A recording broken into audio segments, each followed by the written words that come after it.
Hi friends, ఇటీవల మన ఇండియాలో సంచలన రేపిన వార్త ఏంటో తెలుసా?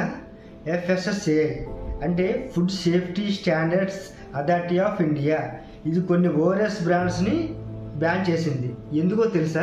సమ్మర్లో అయినా మనకి ఫీవర్ వచ్చినా లేకపోతే అలసిపోయినా సరే మనం ఓఆర్ఎస్ అయినా తాగుతుంటాం.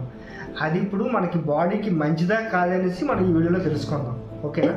ఓఆర్ఎస్ అంటే ఓరల్ రీహైడ్రేషన్ సొల్యూషన్. ఇది నీరు, గ్లూకోజ్, సాల్ట్, సోడియం, పొటాషియం వంటి ముఖ్యమైన ఎలక్ట్రోలైట్స్ మిశ్రమం.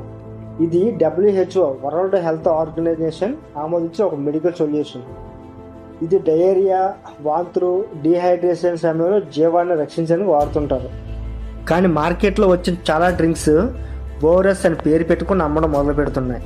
వాటిలో షుగర్ ఎక్కువ, సాల్ట్ రేషియో తక్కువ, అలాగే వాటి ఫార్ములా WHO ఆమోదించింది కాదు. దాంతో ప్రజలు తాగుతున్నారని భావించిన అసలు హెల్త్కి మంచిది కాకుండా డీహైడ్రేషన్ పరిస్థితికి మరింత ఎక్కువ చేస్తుందని వైద్యులు చెప్తున్నారు. అక్టోబర్ 14, 2025న FSSAI ఒక అధికారిక ఆర్డర్ని జారీ చేసింది. అదేంటంటే, ఆర్డర్ ప్రకారం ఎవరైనా కంపెనీ ఓఆర్ఎస్ అనే పదవును బ్రాండ్గా పేరుగా వాడాలంటే అది WHO అప్రూవ్డ్ ఫార్మాట్ని ఫాలో చేయాలి, లేకపోతే ఆ పేరు వాడకూడదు. ఇంకా ఓఆర్ఎస్లో ఉన్న డ్రింక్స్, ఫ్లేవర్డ్ వాటర్ లేదా ఎలక్ట్రోలైట్ డ్రింక్స్ ఉంటాయి కదా, అవన్నీ కూడా నియమానికి లోబడి ఉంటాయి. ఈ విషయంలో డాక్టర్ స్పందన ఏంటంటే, ఈ నిర్ణయంతో చాలామంది డాక్టర్లు ఆనందం వ్యక్తం చేశారు. వారు ప్రముఖ వైద్యురాలు డాక్టర్ శివరంజని సంతోష్ గారు సోషల్ మీడియాలో మాట్లాడుతూ ఇది ప్రజల ఆరోగ్యం రక్షించడానికి చాలా పెద్ద విజయం అన్నారు. అలాగే మన షాపుల్లో ఓఆర్ఎస్ లేదా ఎలక్ట్రోలైట్ డ్రింక్స్ తీసుకునే ముందు బాటిల్ మీద WHO అప్రూవ్డ్ ఫార్ములా ఉందా లేదో చూడండి.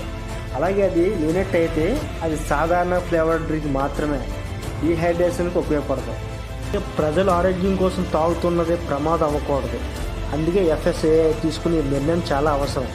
మీరు కూడా ఈ వీడియోని షేర్ చేయండి, ఎందుకంటే ప్రతి ఒక్కరిని నిజమైన ఓఆర్ఎస్ గురించి తెలుసుకోవాలని. ఈ వీడియో మీకు ఖచ్చితంగా నచ్చే ఉంటుంది. నచ్చితే వీడియోకి లైక్ చేయండి. అలాగే మరిన్ని మోర్ వీడియోస్ కోసం మా ఛానల్ని సబ్స్క్రైబ్ చేయండి. Thank you friends.